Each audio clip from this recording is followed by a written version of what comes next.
Isaïe 61, premier et deuxième verset, et 1 Thessaloniciens 5, versets 1 à 11,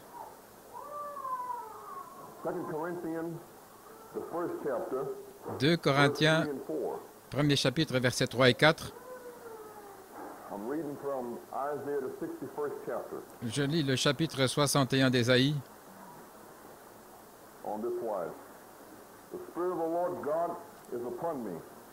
L'Esprit du Seigneur Dieu est sur moi, parce que Dieu m'a oint pour annoncer une bonne nouvelle aux humbles. Il m'a envoyé pour panser ceux qui ont le cœur brisé, pour proclamer aux captifs la liberté et aux prisonniers l'ouverture de la prison,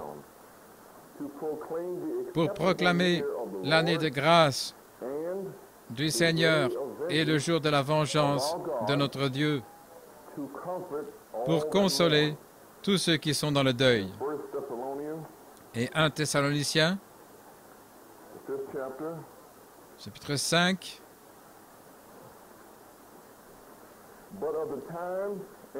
mais quant au temps et aux saisons, frères, vous n'avez pas besoin que je vous écrive, car vous savez parfaitement vous-même que le jour du Seigneur vient comme un voleur dans la nuit. Car lorsqu'ils diront paix et sécurité, comme ils le font maintenant,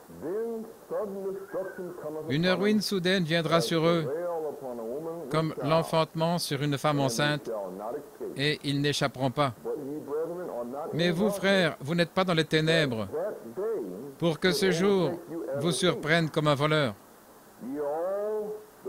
Vous êtes tous des enfants de lumière, des enfants du jour.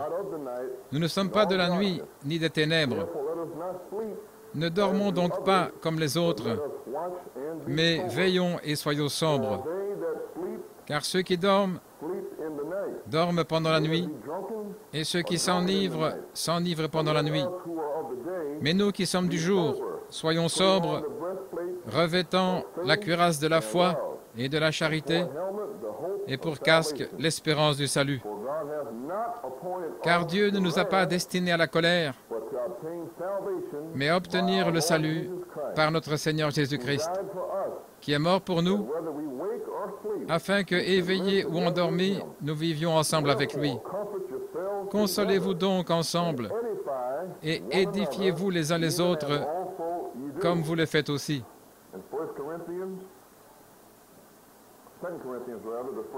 Et 2 Corinthiens, premier chapitre, le 3e verset. Béni soit Dieu, le Père de notre Seigneur Jésus-Christ, le Père de miséricorde et le Dieu de toute consolation,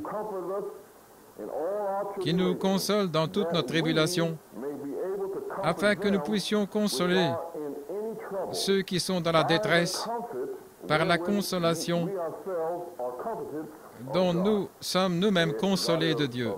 Que Dieu ajoute une bénédiction à la lecture de sa parole. Nous voyons le frère Vélo de retour et nous sommes heureux de le voir de retour et nous comprenons que sa femme est toujours là, notre frère Vélo. Ainsi, gloire au Seigneur. Le message de ce matin, j'aimerais intituler une petite pensée, un petit titre. Le réconfort contre la peur, la consolation par opposition à la peur. Il doit y avoir de la peur, parce que la Bible l'a dit. Saint Luc 21, 25 et 26.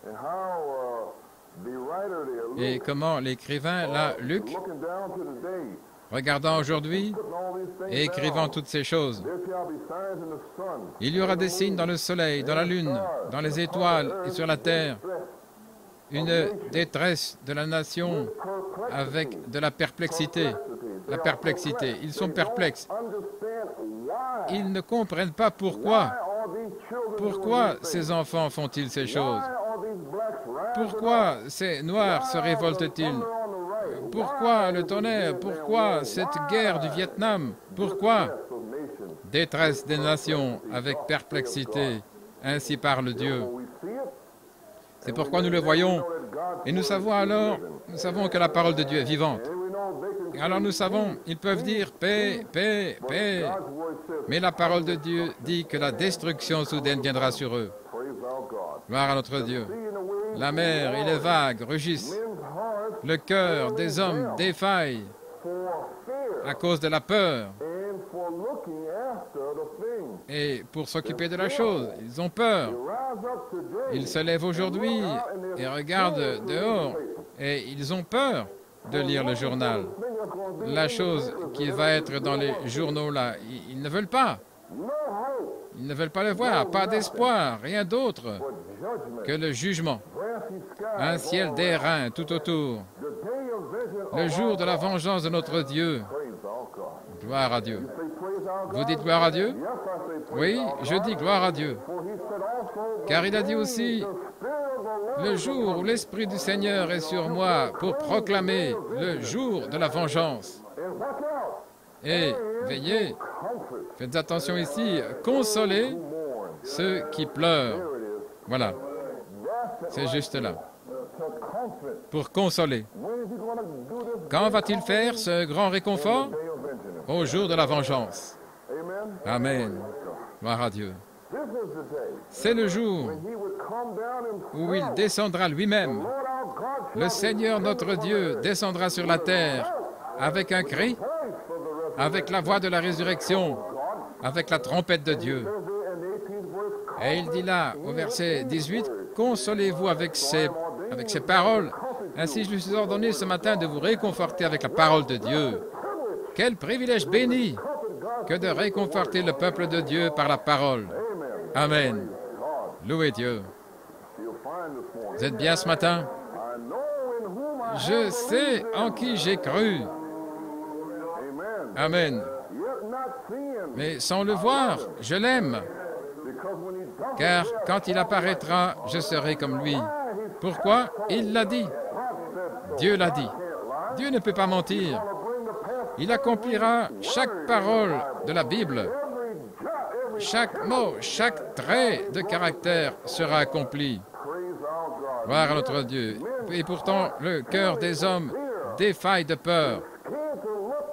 Ils ont peur de regarder ce qui va venir, les choses qui viennent sur la terre. Et c'est l'heure pour les croyants de se tenir debout en cette heure.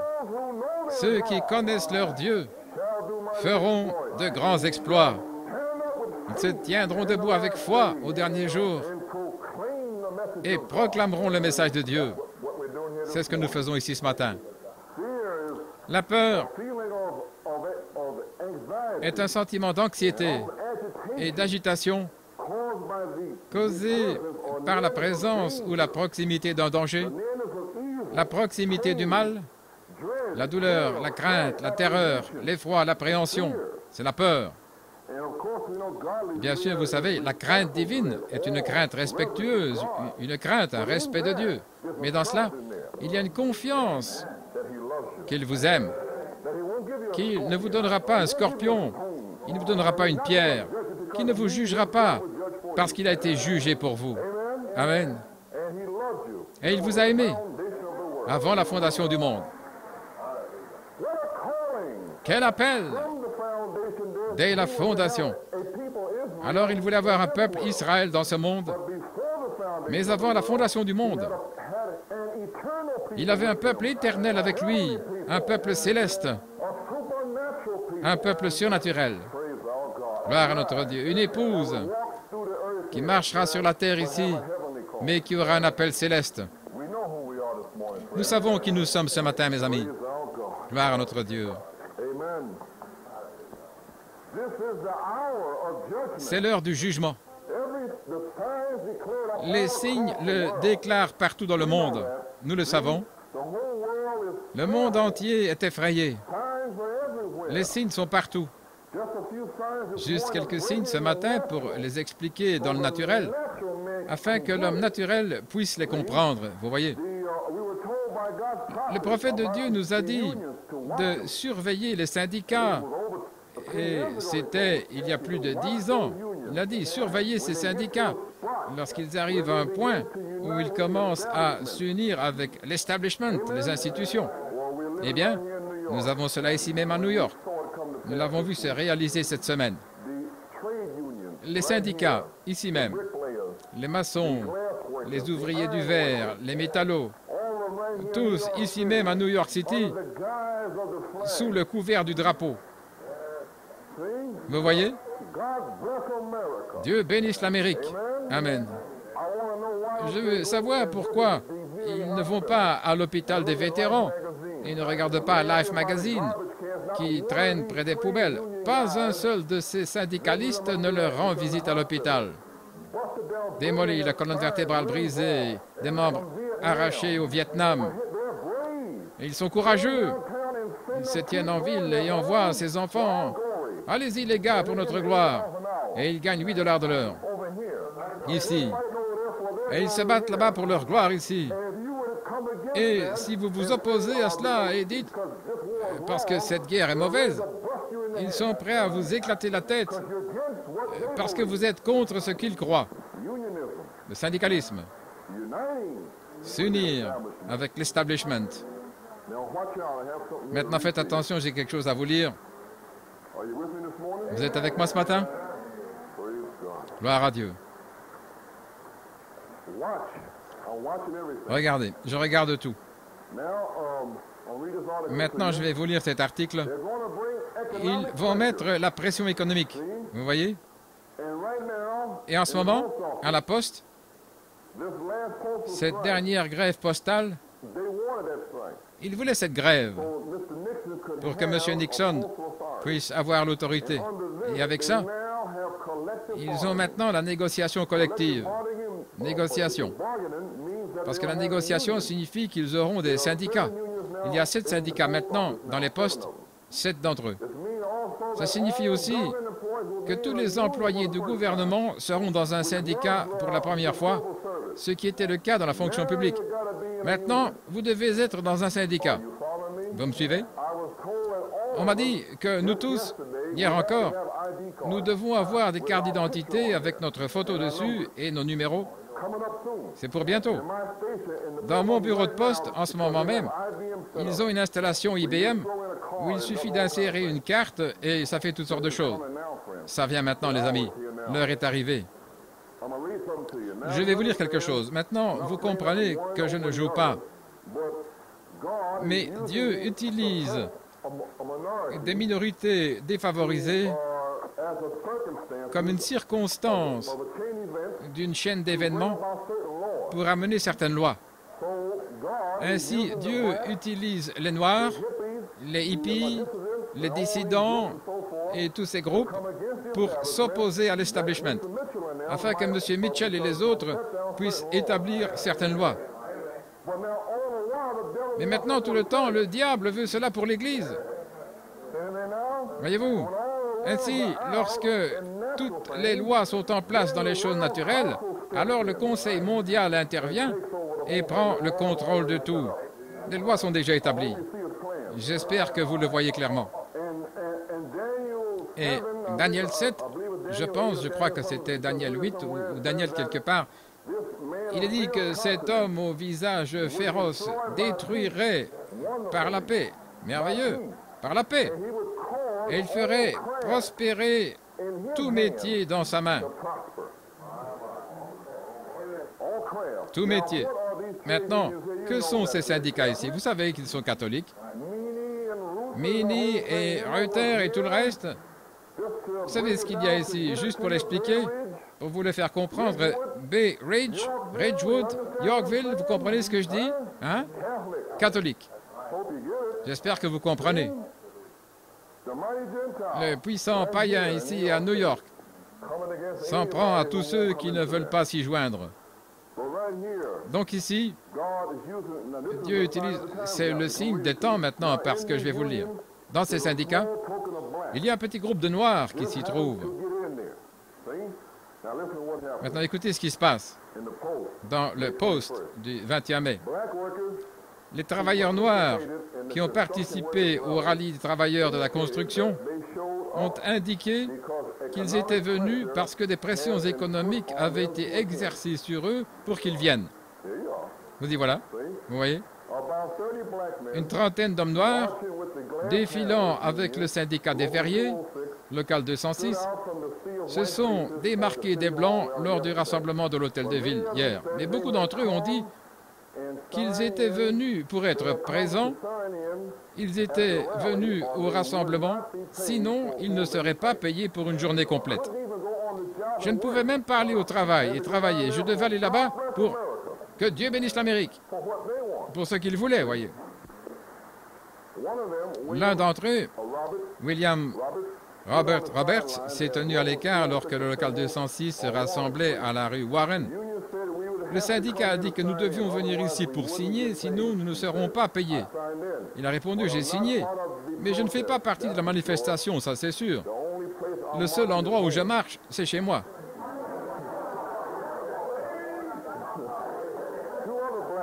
Deux autres Noirs, Horace Williams de Brooklyn et un homme qui ne souhaite pas être identifié, ont également déclaré que même s'ils n'avaient travaillé que 4 heures, ils seraient payés pour une journée entière s'ils signaient au rassemblement. Un autre Noir, le délégué syndical de Blind Fat Industry à Brooklyn, a déclaré que ces hommes avaient été informés que s'ils signaient lors de la manifestation, ils seraient payés pour une journée entière. Qui a dit ça? Pas le syndicat. Parce qu'alors, il force l'entreprise à payer ça. Le syndicat, lui, il ne paye rien. Vous le savez bien. Donc l'entreprise, l'industrie, le commerce donne à ces hommes une journée entière de salaire pour aller à un rassemblement pour l'administration Nixon. Mais supposez que vous ne vouliez pas y aller. Vous feriez mieux d'y aller. Oh, ça ne peut pas arriver ici dans ce pays. C'est pourtant arrivé cette semaine à New York. Oh, ça ne peut pas arriver. Ça s'est passé. C'est déjà arrivé dans cette ville ici même. C'est déjà arrivé.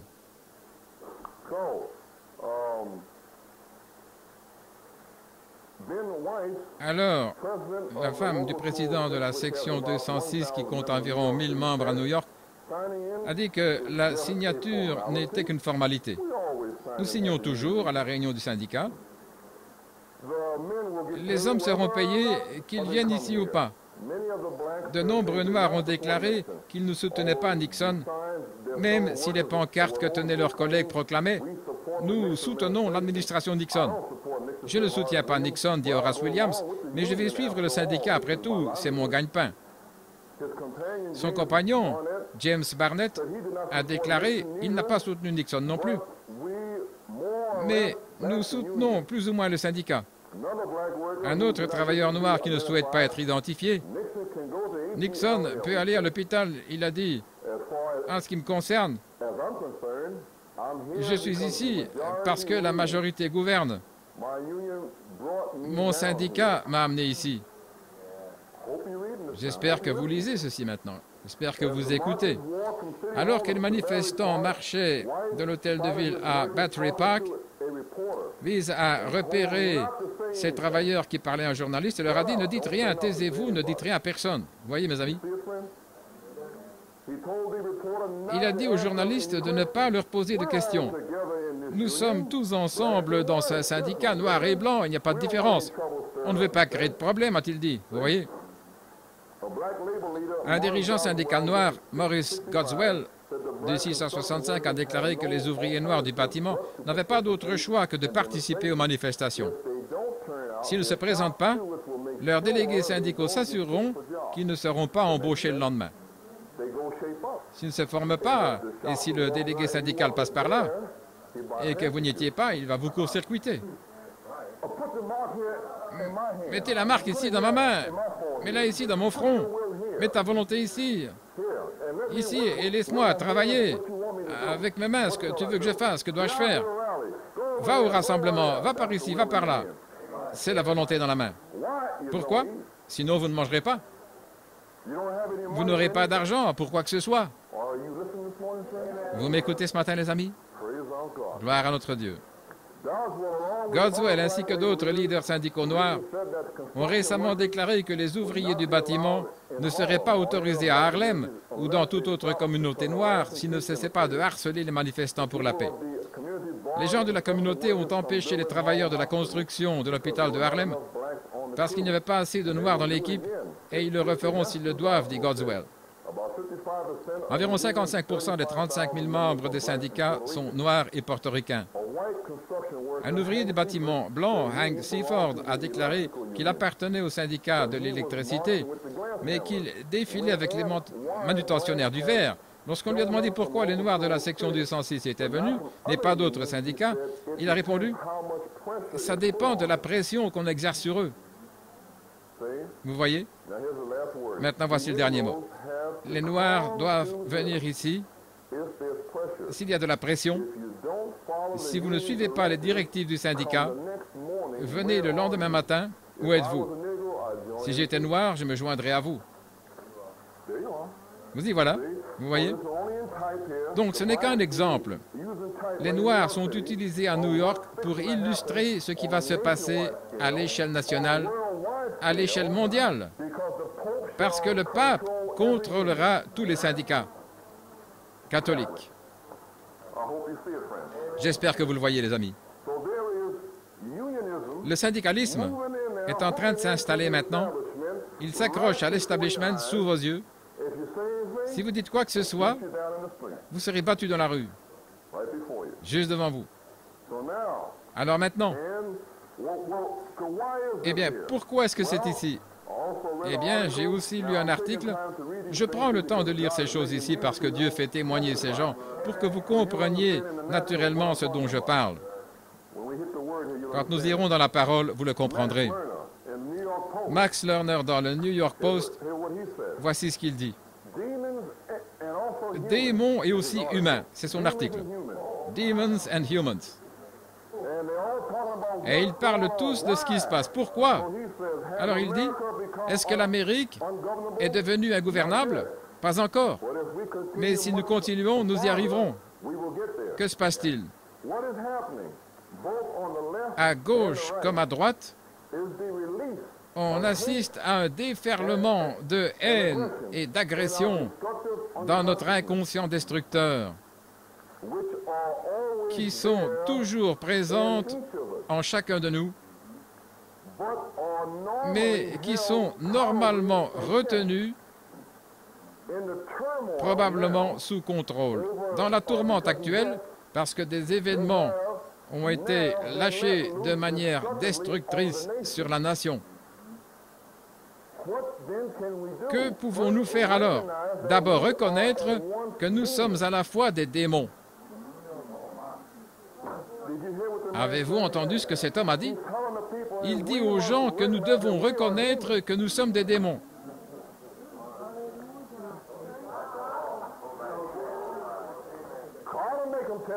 Dieu les fera témoigner. Béni soit Dieu, je suis un chrétien. Vous êtes un démon, car le diable est dans le cœur, le serpent. Maintenant, regardez ce qu'il dit. D'abord, reconnaissez que nous sommes à la fois démons et humains. Et c'est exactement ce que Dieu a dit. Vous êtes humain, mais vous avez un démon en vous. Et Jésus-Christ est celui qui a chassé ce démon. Amen. Un démon d'incrédulité. Amen. Il faut d'abord reconnaître que nous sommes à la fois des démons et des humains. Ensuite, vous pouvez être aidé si vous admettez que nous avons un démon en nous. Vous voyez? Et il y a le démon très profond en nous, dit-il, très profond en nous. Mais que nous sommes aussi des créatures humaines. Et il dit, nous ne sommes ni des anges ni des démons, mais des êtres humains qui dépendent les uns des autres pour survivre. C'est le message, juste là. Maintenant, vous comprenez ce qu'il dit? Il dit que nous ne sommes ni des anges, ni des démons. Nous sommes des êtres humains avec des démons en nous. N'est-ce pas ce que Jésus a dit? Et maintenant, nous avons Max Lerner, un de plus, pour vous montrer l'état où Dieu les fait témoigner. En d'autres termes, ce but est profondément ancré dans le cœur du peuple de Caïn. Ce sont les gens de Caïn ici. C'est vrai, il n'y a que 3 classes. Le peuple de Dieu, les soi-disant croyants au milieu, et l'incroyant. Amen.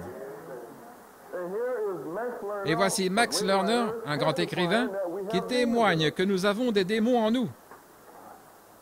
Oh là là. Le serpent dans le cœur du peuple de Caïn. Plus d'amour, dit Paul. Plus de respect, d'affection naturelle, hautains, rompant leurs engagements, farouches, sans retenue, méprisant ceux qui sont bons. Méprisez ceux qui veulent avoir la paix et faire ce qui est juste. Regardez-les. Ce ne sont que des brutes et des méprisants. Et maintenant, pour faire le lien avec cette chose de plus dans le naturel, les Noirs défilent à Atlanta, en Géorgie. Je veux dire jusqu'en Géorgie. Et cette marche, disent-ils, est destinée à éliminer la peur et la dépression, et c'est pour la paix. La marche pour la paix. Et José Williams prophétise, et ce sont ses mots, c'est notre tentative de racheter l'Amérique pour voir si la démocratie peut fonctionner ou si Rap Brown a raison et qu'elle doit être brûlée pour qu'une nouvelle nation puisse naître. Rap Brown a dit, brûlez-la, car ça ne marchera pas. Rap Brown a dit, brûlez-la pour qu'une nouvelle nation puisse naître. Le faux un, Rap Brown, prophétise contre ce pays. Et José Williams a dit, nous avons ce dernier mois de mars pour voir si elle peut être rachetée. Le prophète de Dieu a dit qu'elle ne pouvait pas être rachetée. Il l'a maudite en 1956. Elle est en route. Il n'y a pas de rédemption possible. Quelle consolation nous avons. Quel message. Le jour de la vengeance de notre Dieu. Il détruit tous les murs, démolit Satan. Ils disent paix, paix, paix. Il y a la Russie, Magog là-bas, avec leur royaume du sud, l'Égypte. Ézéchiel dit qu'ils sont censés être là. Ézéchiel 38 et 39 et 40 dit que la Russie, Magog et Gog seraient là, entourant Israël. Et ils sont là, avec des navires et des sous-marins et tout le reste. Est-ce que la Bible ment? Ézéchiel écrit avant la naissance de Christ, « Ainsi parle Dieu, Gog et Magog, la Russie, sera autour d'Israël. Ils ne vont pas partir. Il va les rassembler tous là-bas pour la grande trompette de Dieu, quand il viendra et sauvera Israël. 144 000 élus. Gloire à notre Dieu. Frères, nous vivons à une heure où la parole est là, la parole de Dieu. Nous ne sommes pas dans les ténèbres.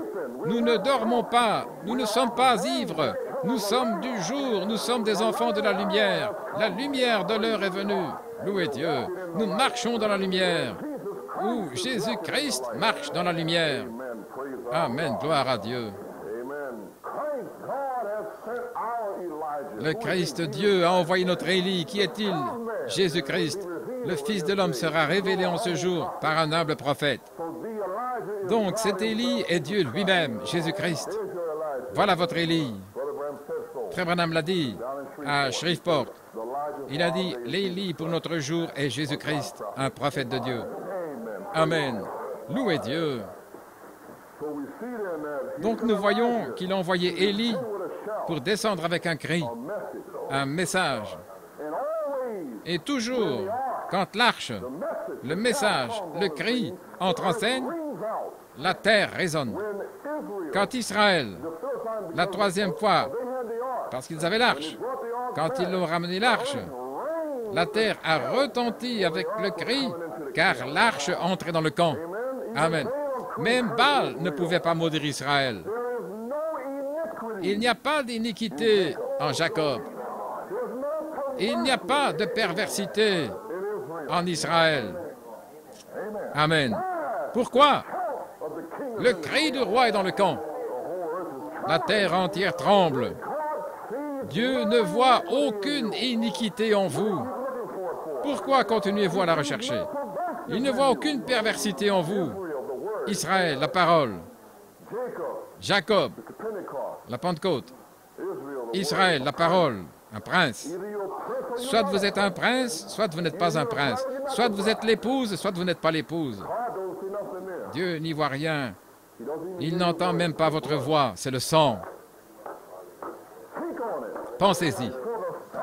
Avant la fondation du monde, Dieu aurait un peuple dans cette heure maintenant qui serait pur par la parole, sans iniquité, sans perversité, sans rien. Une épouse pure, propre, sanctifiée, sainte au Seigneur, sainte au Seigneur, sainte au Seigneur. Toutes ces hordes de démons disant, tu n'es pas comme ça, va-t'en Satan. Je sais qui je suis. Gloire à Dieu. Pourquoi Satan? Parce que le message me réconforte. Amen. Gloire à Dieu. La trompette de l'Évangile est entrée en scène en 1963. C'était surprenant. C'était un réveil. Eh bien, elle a été envoyée pour réveiller une épouse. C'est pourquoi c'était un réveil. C'était pour réveiller l'épouse de son sommeil. Elle dormait tout au long de l'église pentecôtiste. Gloire à Dieu. Et le prophète a sonné la trompette de l'Évangile. Appelez-la hors de ces murs-là, ils vont s'écrouler. Venez à l'extérieur, où le Fils de l'homme se tient ici.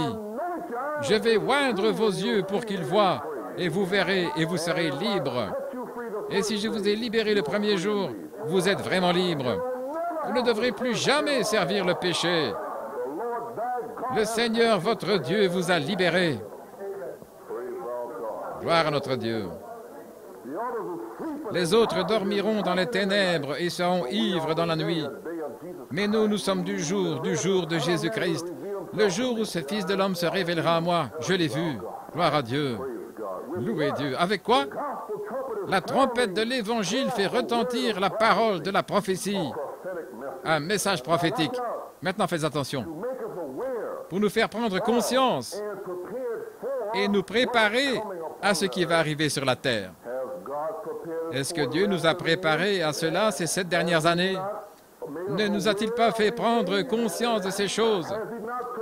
Ne nous a-t-il pas préparés à échapper au jugement en entrant dans l'arche, la parole, le message de l'heure? Gloire à notre Dieu. Il prépare l'épouse à un message.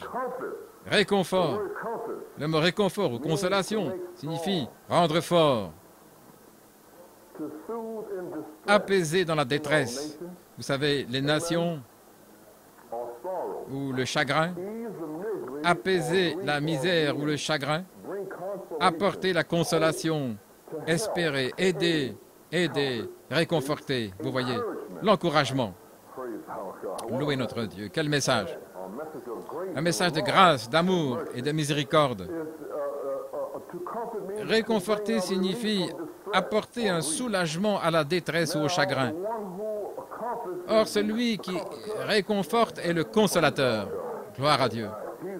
C'est lui. Et j'étais étonné de voir dans Saint Jean 14, 16, où il dit « Je vous enverrai un autre consolateur ». Maintenant, ce mot « un autre » est un mot grec, « allos », autrement, un du même. Et s'il a dit un autre, ça pourrait signifier un différent. Mais ça ne signifie pas un consolateur différent. Ça signifie un du même esprit, même amour, même signe, même merveille. Un autre consolateur, signifiant le même, pas un différent. Et puis le mot grec, parakletos. Un parakletos, et puis en pensant ici, même la propre sœur de sœur Coleman, une cousine, sœur Paraclète, catholique, pour donner du réconfort. Vous voyez cela? Paraclète, pour donner du réconfort. L'Église catholique essaie de se faire passer pour ça. Le Saint-Esprit donne du réconfort, pas le système catholique. Et maintenant, le mot paraclète signifie appeler à côté de quelqu'un, appeler à l'aide de quelqu'un. Jésus-Christ, sachant que lorsqu'il mourrait, ses disciples seraient dans le deuil, dans la tristesse, mais il enverrait un consolateur à leur aide, à leur côté, dans la chambre haute, pour les remplir du Saint-Esprit. Amen. Et leur donner cet encouragement, leur donner cette foi, cette confiance pour sortir contre toute crainte et toute détresse avec le Consolateur. Il y a un ancien chant pentecôtiste. Vous pouvez parler de ceci au monde entier, vous pouvez en parler aux nations, mais dites-leur que le Consolateur est venu. Il a apporté la joie à mon âme. Amen, gloire à Dieu. Vous pouvez en parler au monde, en parler aux nations. Dites-leur ce matin que le Consolateur est venu. Apportez la joie à mon âme. C'est le message de l'heure, mon frère. Le Consolateur est venu. Gloire à Dieu. Le Saint-Esprit est venu pour apporter le réconfort, pour ramener toutes choses à votre mémoire. Votre souvenir, oui. Toutes les choses d'avant la fondation du monde. Quand vous étiez avec Dieu, quand les fils de Dieu criaient de joie et que les étoiles du matin chantaient ensemble, ramenez tout ça à votre souvenir. Quand vous devenez la parole, cela revient à vous. Louez soit notre Dieu. Amen. Pour vous enseigner toutes choses, pour témoigner de Jésus-Christ, la parole. C'est à cela qu'il sert. Et il est ici ce matin, en train de faire ces choses juste ici. Gloire à notre Dieu. Le Consolateur témoigne de Christ, pas d'un homme, mais de Jésus-Christ. Il apporte le réconfort et il demeure avec vous combien de temps? Pour toujours. Gloire à Dieu. Amen. Quel merveilleux réconfort. Et puis pensez, le Consolateur est descendu dans la chambre haute et certains ont blasphémé contre le Saint-Esprit. Jésus a dit, vous pouvez parler contre moi aujourd'hui, mais quand le Saint-Esprit sera venu, ne dites pas un seul mot contre lui. Et qui est le Saint-Esprit? Le Fils de l'homme que nous avons vu dans le film, c'est lui. Celui qui peut discerner les pensées du cœur, c'est le Saint-Esprit. C'est Jésus. C'est la rose de Saron, le lys de la vallée. C'est lui, le prince des princes, le roi des rois, le seigneur des seigneurs. Il est l'unique, il est mon consolateur, il est mon tout en tout, il est mon absolu, il est mon tout. Louez Dieu. Oh, ma confiance n'est pas en Nixon et Mitchell et ces gars-là. Elle est dans la parole, l'arche, pas dans votre église. Êtes-vous baptiste ce matin? Êtes-vous méthodiste ce matin? Êtes-vous dans une dénomination? Peu importe, il n'y a pas de consolateur là. C'est fait par l'homme. Voici le consolateur, la parole de Dieu. Démolissez ces murs. Venez à Christ. Repentez-vous et soyez baptisés au nom de Jésus-Christ. Il est le consolateur et le consolateur viendra. Gloire à notre Dieu. La promesse est pour vous et vos enfants, autant qu'il appellera au nom de notre Seigneur, votre Dieu. Il appelle toujours. Je vous le prouverai ce matin. Il appelle encore. Amen. Il vous rappelle des choses qui témoignent de Jésus-Christ. Mais remarquez, il est là depuis la Pentecôte. Mais de nos jours, il est descendu dans la plénitude. Voilà la différence. Il revient maintenant. Pourquoi? Parce qu'il a dit que l'Esprit du Seigneur est sur moi. Luc 4. Alors, quand le Christ est venu pour la première fois, Jésus-Christ lui-même, quand il est venu, il s'est levé et le prêtre lui a remis les Écritures et il a lu dans Isaïe 61, « L'Esprit du Seigneur est sur moi pour apporter la bonne nouvelle, et ainsi de suite. » Et il s'est arrêté juste là, juste au milieu de l'Écriture. Il s'est arrêté parce qu'il apportait l'année de grâce. Depuis le jour de la Pentecôte, c'est l'année de l'acceptation, la grâce. Mais il dit aussi, et le jour de vengeance, le jugement. Et à ce moment-là, pour consoler tous ceux qui pleurent. Gloire à Dieu. Ainsi donc, c'est unique, Jésus-Christ, qui a marché sur cette terre en chair et en os, et qui a prêché l'année de l'acceptation, et qui a été prêché par lui et ses disciples jusqu'ici. Celui-là même est descendu avec un cri pour apporter le jugement, mais en même temps pour apporter le réconfort dans la plénitude. C'est ce qui s'est passé ici et maintenant. Le comprenez-vous, les amis? Gloire à Dieu. Il est venu pour réconforter ceux qui pleurent. Maintenant, le message de Noé, je vais vous le lire. J'ai un peu de temps ici, je ne veux pas rester trop longtemps. Vous êtes avec moi? Gloire à Dieu. Genèse 5, 29, si vous l'écrivez. Ou 5, 28. Et Lamech vécut 182 ans et engendra un fils. Il appela Noé, en disant, celui-ci nous consolera. Amen. Au sujet de notre travail et du labeur de nos mains, à cause du sol que l'Éternel a maudit. Maintenant, en type, voici Lamech qui prophétise sur Noé, son fils, qui aurait un message de réconfort ou de consolation. Il le dit ici même. Il nous réconforterait concernant le travail de nos mains et notre labeur. Dieu a maudit ce sol ici. Et voici Christ en type, l'Esprit de Christ en Noé, apportant un message de réconfort. Le même Christ ici, à notre époque, apportant un message de réconfort. Cette fois, c'était juste avant que le déluge n'arrive. Et de nos jours, c'est juste avant que le feu ne tombe. Mais c'est le même message. Vous tous qui êtes chargés et accablés par le labeur et les œuvres d'une dénomination ici, ou qui travaillent ici dans le monde, pour un grand compte en banque ou quoi que ce soit, pour essayer de construire quelque chose ici, Dieu l'a maudit. Amen. Il a tout maudit ici. Tout ce qui se trouve ici, l'argent est cancérisé et témoigne contre eux. Jacques l'a dit. Tout ce à quoi ils peuvent penser. Construisez votre espérance sur les choses éternelles. Tenez la main immuable de Dieu. Dieu, en cette heure, apportera un message de réconfort et un message de jugement pour démolir tout ce qui est ici, le maudire. Chaque église, chaque institution, chaque hôpital, tout est maudit ici. Mais vous tous qui êtes chargés, accablés, venez à moi et je vous donnerai du repos. Je vous donnerai du réconfort.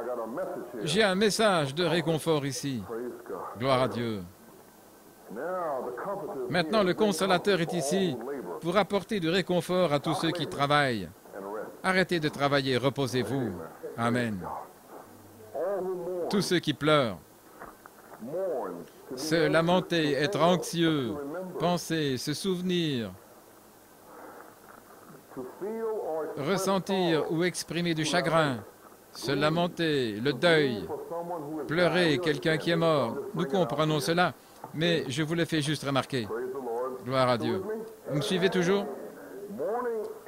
Le deuil en général. Vous voyez, Saint Matthieu, si vous voulez écrire l'Écriture, ce serait bien que vous le fassiez, que vous l'étudiez quand vous serez rentré chez vous. Je vous le donne juste comme cela m'est venu. Saint Matthieu 5, 4. Heureux ceux qui pleurent, car ils seront consolés. C'est en général. Saint Matthieu 9, 15.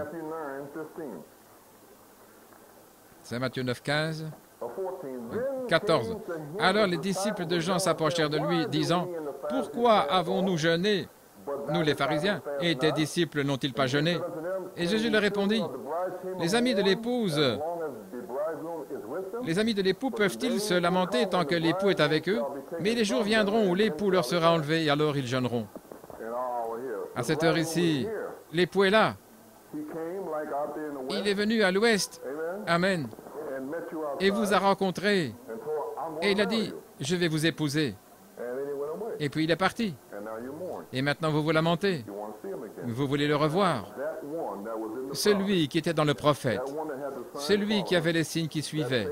Ce même Jésus avec cet amour, cette miséricorde et cette compassion. Vous voulez le revoir. Vous l'avez revu dans le film. Mais vous allez le voir face à face. Loué soit notre Dieu. Amen. C'est lui.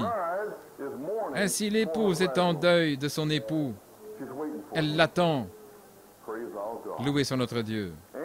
Et elle est aussi en deuil de la tristesse à cause du péché et de l'avoir toléré. Saint Jacques 4, 9 et 1 Corinthiens 5, 2. Vous savez ce que je veux dire? C'est Jacques qui parle. Personne n'a pas de tristesse, vous savez, sur les choses qui se passent dans l'Église et ainsi de suite. Dans 1 Corinthiens, le 5e chapitre, Paul dit ici, on rapporte communément qu'il y a de la fornication parmi vous, et une fornication telle qu'il n'y en a pas de nommée parmi les païens. C'est que quelqu'un a la femme de son père, et vous vous enflez d'orgueil et vous n'avez pas plutôt pris le deuil, afin que celui qui a commis cette action soit ôté du milieu de vous. Voyez, le deuil contre ceux qui laisseraient simplement le péché continuer. C'est bon, nous sommes dans le message, tout enflé. Je suis de Paul, je suis d'Apollos, je suis de Céphas, je suis de la tente, et je suis des chevaux blancs, et je suis de ceci. Et pendant ce temps-là, il y a le péché et tout ce qui se passe, et personne ne dit rien contre cela. Et une voix s'élève. Pour qui vous prenez-vous? Une voix qui se lamenterait et serait dans le chagrin et la tristesse à cause de ces choses. Eh bien, qui êtes-vous? Vous n'avez pas besoin de dire tout ça. Oh, c'est bien, tout va bien pour moi, je suis légaliste, je vais bien. Je ne veux pas faire face à Dieu comme ça, vous voyez. Maintenant, le deuil. Donc, je parle du deuil. 2 Corinthiens, si vous voulez écrire dans chapitre 12, verset 21, je mets juste ces écritures ici, gloire à Dieu. Il dit aussi ici, 12, 21, « Et de peur que lorsque je reviendrai, mon Dieu ne m'humilie au milieu de vous, que je ne pleure beaucoup à cause de ceux qui ont péché, qui ne se sont pas repentis de l'impureté, de la fornication et de la lascivité qu'ils ont commises. Il n'y a pas de repentance, ils font ce qu'ils veulent. Et ils se sentent bien à ce sujet. Paul a dit, il n'y a personne qui se lamente à ce sujet. En d'autres termes, le chagrin, personne dans le chagrin. Pour ceux dans l'Église locale qui ne montrent aucune repentance, continuant à faire la même chose encore et encore, où le Saint-Esprit descendra ici comme ce matin peut-être et apportera un esprit de conviction à une petite âme qui veut être délivrée. Cette âme viendra, il y aura des gens enflés d'orgueil. Je vais bien, je suis ici depuis le début, je sais tout, je vais bien. Oh, ne vous inquiétez pas de ce que frère Coleman ou frère Hunt ont dit, ce ne sont que des hommes. Voyez? Et la petite âme, un frère ou une sœur convaincue, je ferais mieux d'aller arranger les choses. Et l'esprit enflé dit, non, on n'est pas à faire tout ça, pourquoi le faire? Vous êtes dans le message, de quoi parlez-vous? Ce n'est que Hunt et Coleman, là. Bien sûr, mais ne le faites pas à cause de nous. Faites-le à cause de la miséricorde, la parole qui essaye de vous atteindre. Vous comprenez, mes amis? Mais ils sont gonflés à bloc et ils pensent qu'ils vont bien. Voyez, il n'y a pas de deuil. Et Dieu, ce matin, essaie d'atteindre ceux qui gémissent pour pouvoir les consoler. Gloire à Dieu. Vous voyez, Paul dit, soyez dans le deuil. Et presque personne dans le pays ne le fait, vous voyez. Gloire à Dieu. Vous voyez. Alors maintenant, il y a plusieurs types de deuil. Et Dieu avertit son peuple. Un grand appel et rassemblement. Un appel à la miséricorde avant un appel au jugement. Dieu envoie toujours la miséricorde avant chaque carrefour du temps. Vous voyez? Le message de Noé était juste avant le déluge, une jonction de temps. Remarquez, juste avant que la grande heure cruciale n'arrive, vous voyez, que s'est-il passé? 3 choses. La grâce, la miséricorde, la délivrance. Grâce, miséricorde, délivrance. Le message de Dieu a toujours été une délivrance juste avant que l'heure n'arrive, le jugement. Maintenant, juste avant que Dieu ne consume Sodome, Dieu a visité Abraham, juste avant, notre type pour ce jour.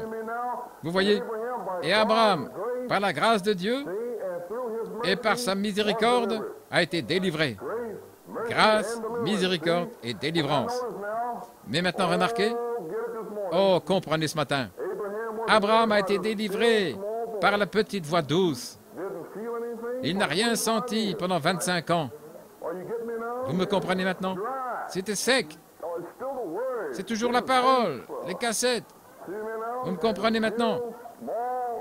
La toute petite voix douce. Oh, louez son merveilleux nom. Il ne cherchait pas une démonstration de la chair. Il ne cherchait pas à ce que l'homme soit continuellement ici sur la plateforme à marcher de long en large et à vous parler. Vous voyez? Autrement dit, je n'ai pas besoin de vous dire de vous aimer les uns les autres, car vous le savez tous. Mais seulement que plus d'amour puisse abonder, c'est tout, pour susciter plus d'amour. C'est pourquoi je vous exhorte à vous aimer les uns les autres. Ainsi donc, maintenant regardez, je dis ceci en passant. Voici la petite voix douce l'a délivré, Abraham. Mais Lot ne voulait pas écouter. La foi d'Abraham n'a pas pu sauver Lot. Vous devez marcher par vous-même. Vous devez être pleinement persuadé vous-même. Vous devez être pleinement, non pas presque persuadé, mais pleinement persuadé. Le roi Agrippa était presque persuadé par Paul. Mais vous devez être pleinement persuadé. Amen. Vous voyez? Maintenant, regardez. Si nous n'entendons pas sa petite voix, maintenant, son avertissement, maintenant même, dans la grâce, alors Dieu, regardez, Dieu est obligé d'utiliser le monde. Oh oui, le mors et la bride des circonstances pour nous exercer. Vous avez compris? Le mors dans la bouche du cheval et aussi la bride et les rênes. Donc, s'il ne peut pas utiliser une petite voix pour nous attacher à la parole, amen, vous voyez, par la petite voix, comme le vieil âne là-bas, il a vu la petite voix, parce que Balaam ne l'a pas vue. Amen. Alors que fait-il? Un message de 7 ans, avertissement, l'œuvre de la petite voix douce. Arrêtez, arrêtez votre folie, entrez dans l'arche, sortez, un avertissement. La toute petite voix, mais non, enflés d'orgueil, ils s'en vont en disant « C'est seulement frère Coleman, c'est seulement frère Hunt, juste un homme. » Ce n'est pas un homme, c'est Jésus-Christ, dans son épouse. Ici, on juge, car ceux qui vivent cet évangile, ceux qui prêchent cet évangile feront face aux mêmes personnes au jour du jugement, et ils seront appelés. Mon serviteur ne vous a-t-il pas prêché jour après jour? Celui-ci n'a-t-il pas vécu la vie devant vous jour après jour? Alors pourquoi n'y avez-vous pas adhéré? Seigneur, je pensais que c'était des hommes et des femmes. C'était moi en eux. Mon prophète ne vous a-t-il pas dit que la parole deviendrait chair? Elle sera prononcée. Ne savez-vous pas qu'au moment même où nous sommes ici, le même Jésus-Christ, Michael, viendra dans la chair ici? Vous ne verrez pas ce que vous cherchez. Ce sera la même chose que maintenant. Toujours les mêmes qui pensent toujours que c'est le même homme et la même femme.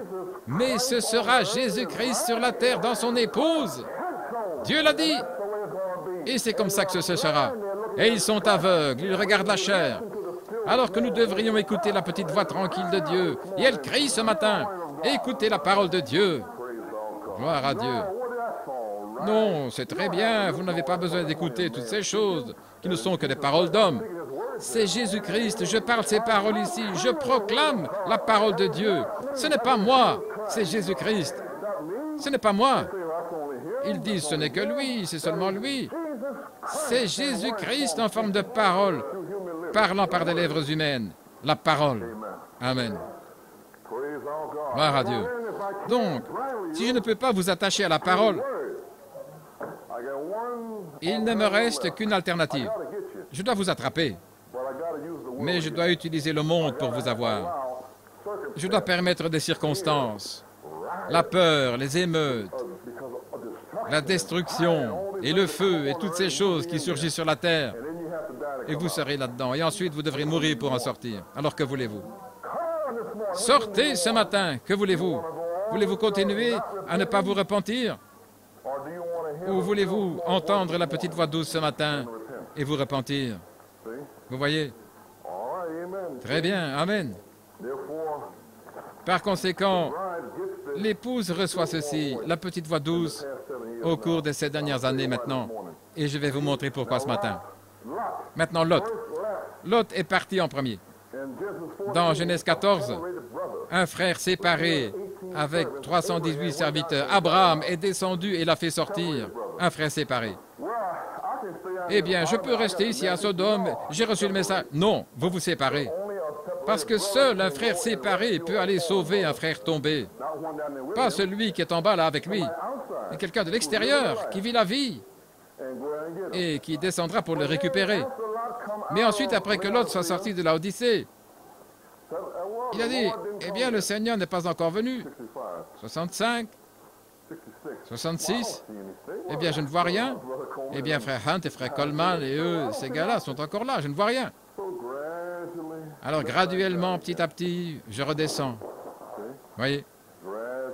Peu à peu, un juge est descendu là à la porte. Qui a reçu le message? C'est le message ici.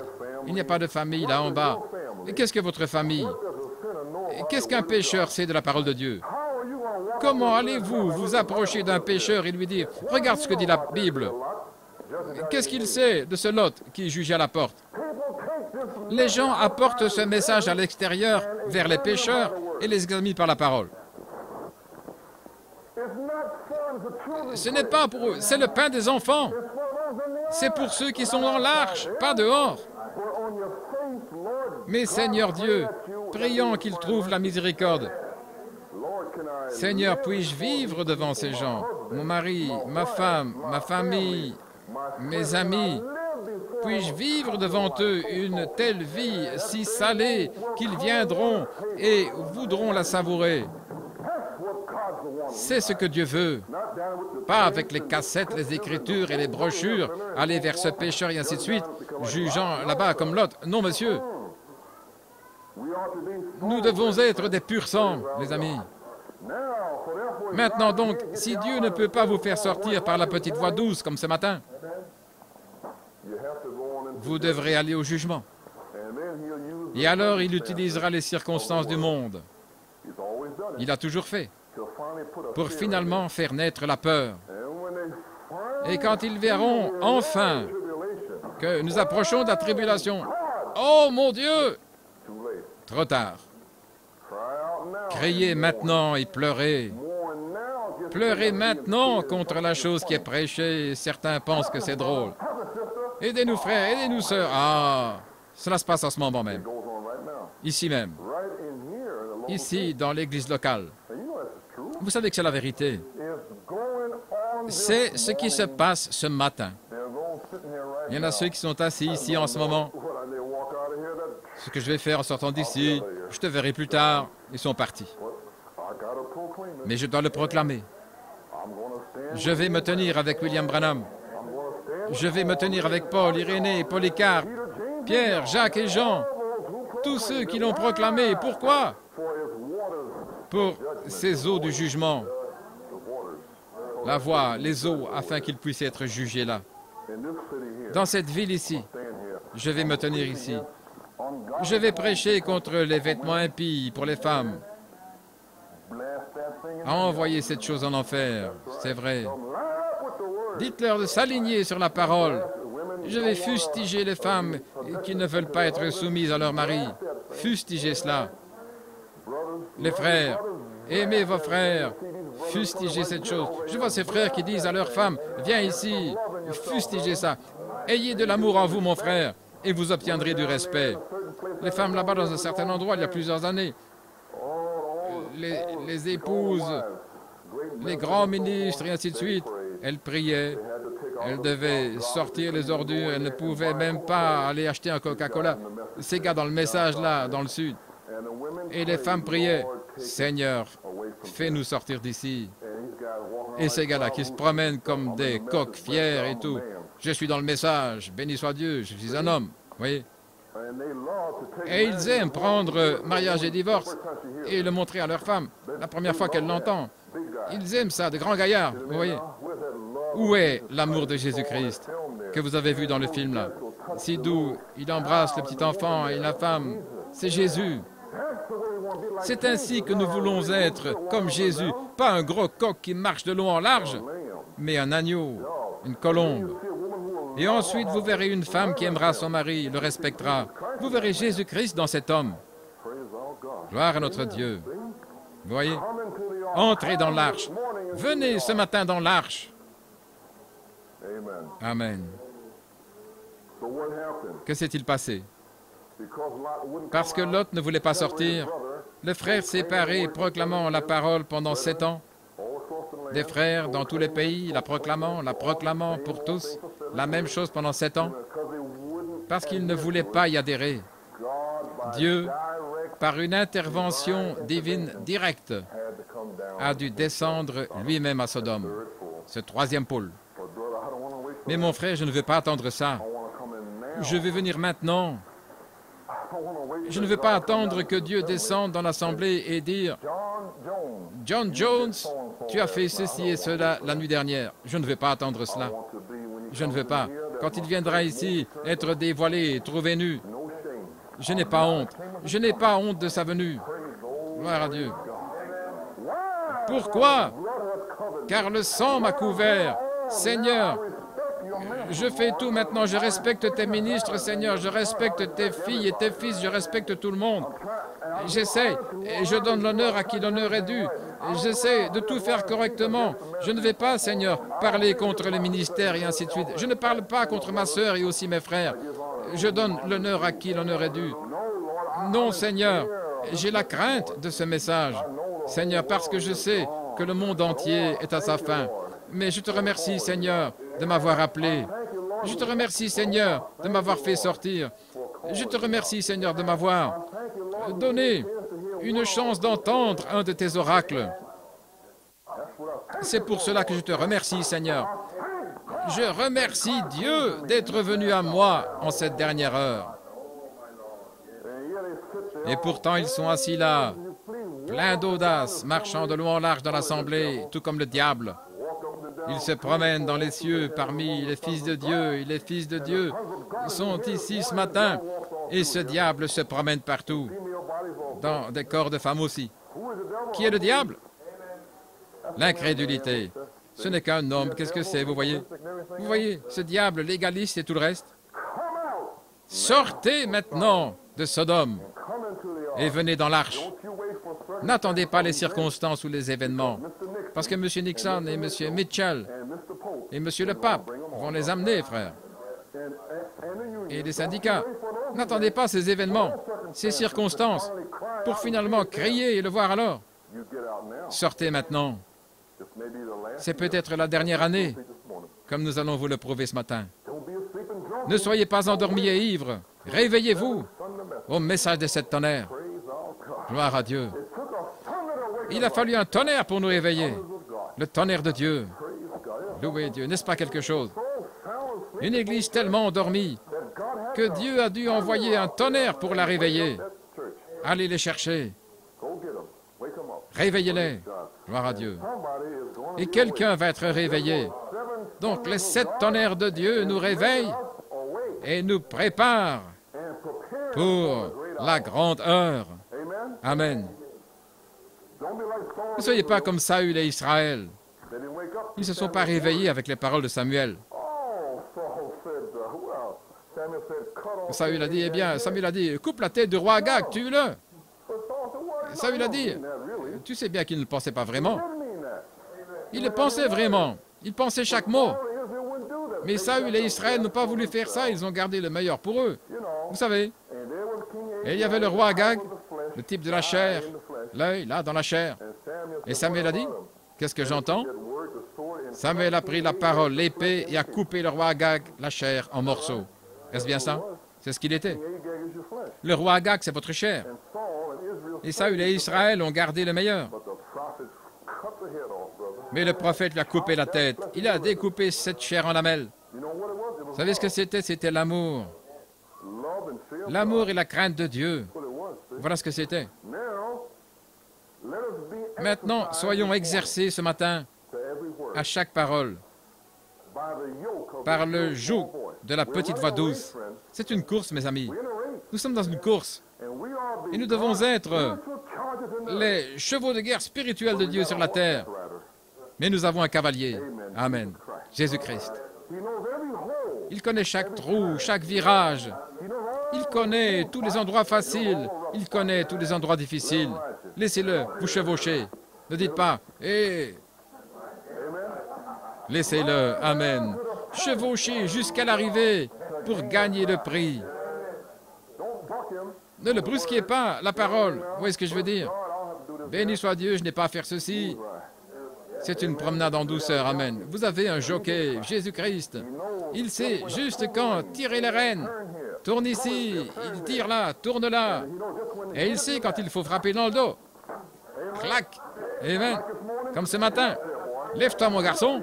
Lève-toi, tu es à la traîne. Amen. Il sait quand prendre le bâton et le frapper dans le dos. Dans le dos, bien ça? Est-ce correct? Donnez-lui un bon coup. Il tombe en arrière.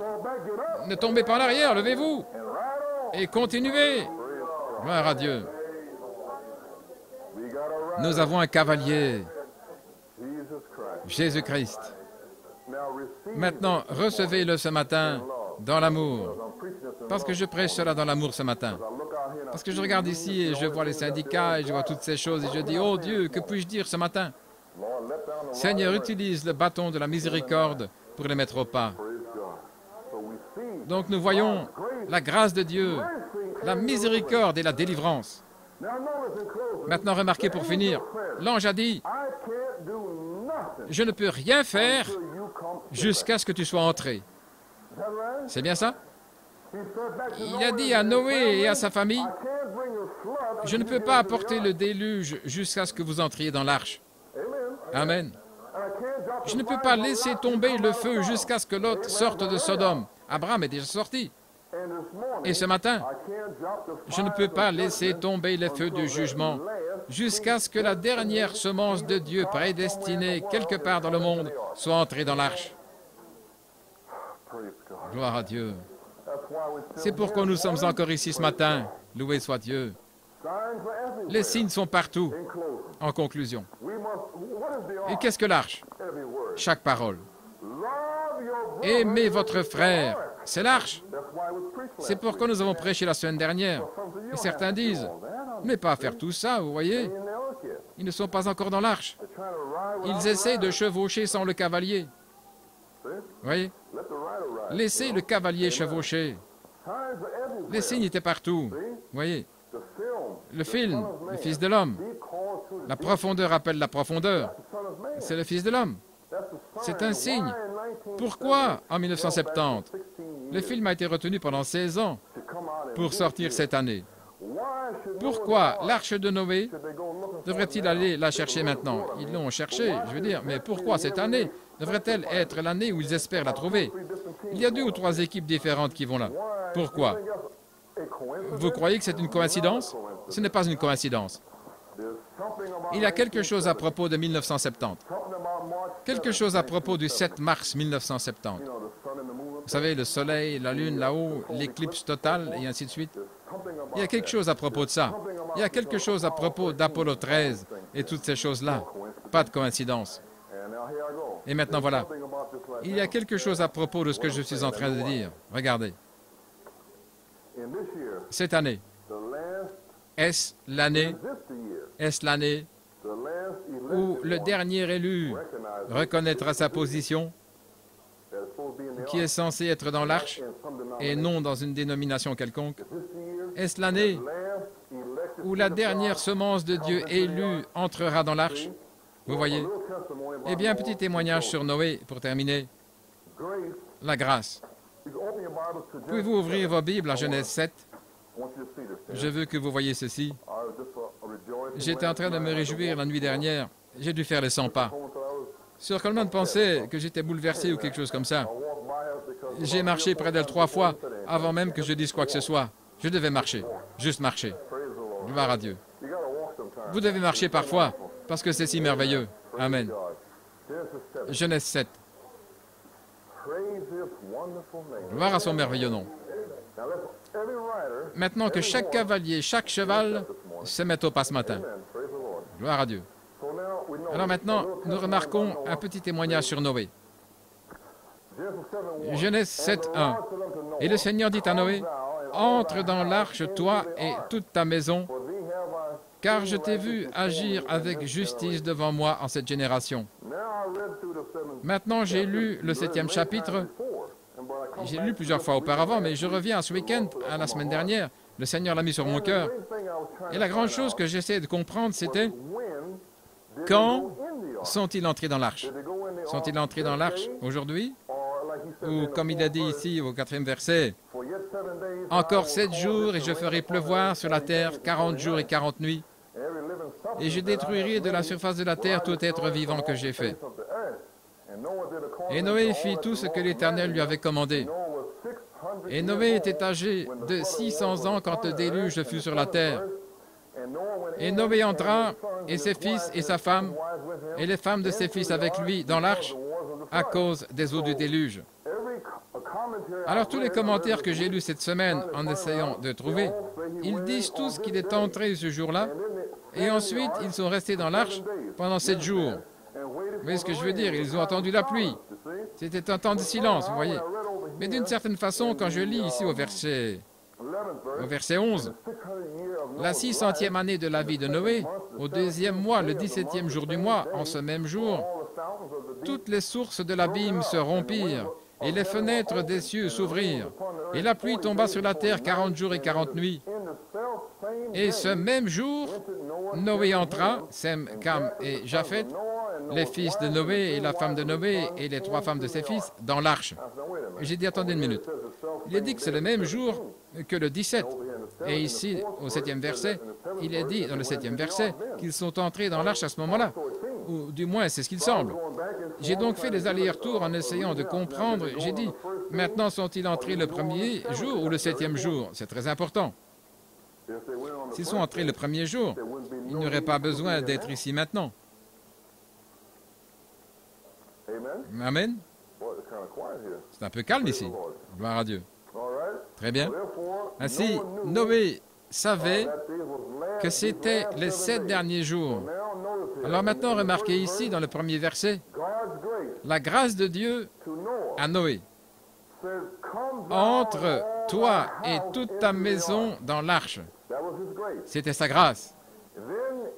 Et ensuite, il l'a étendue sur 7 jours, la miséricorde. Vous me lisez, les amis? Puis le 17e jour, il a donné du réconfort dans l'arche. Alléluia.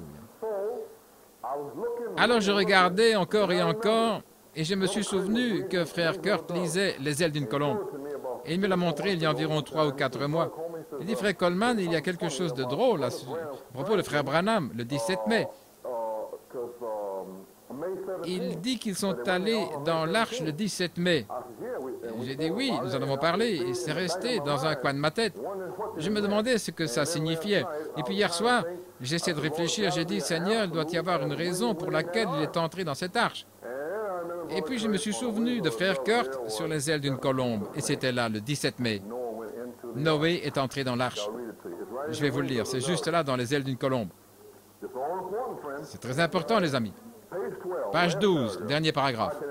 Je peux imaginer ce qui s'est passé à cette époque, ce qu'ils ont dit à propos de ce vieil homme sur la colline, un vieux fanatique construisant une arche et disant qu'il va pleuvoir, et il n'a jamais plu. Noé a dit, il va pleuvoir de toute façon. Et le jour où il est entré dans l'arche, le 17e jour de mai, Dieu a fermé la porte. Alors, ce que je peux dire ce matin, quand Dieu a-t-il fermé la porte? Il a fermé le premier jour ou l'a-t-il fermé le 17e jour? C'était la question. Et puis, frère Franck, ce matin, je lui ai demandé de tirer de la bande ce que frère Branham a dit. C'était frère Borders, vous savez, la version abrégée. Et voici ce qu'il a dit. Maintenant, je sais que le jour où il est entré, en parlant de Noé, je ne sais pas quel jour c'est, je crois que c'est le 17e jour de mai, Noé est entré dans l'arche et Dieu a fermé la porte. Et c'est ce que j'avais besoin d'avoir, l'absolu du prophète de Dieu, 10 ans quand cette porte a été fermée. Et alors j'ai dit, loué soit Dieu.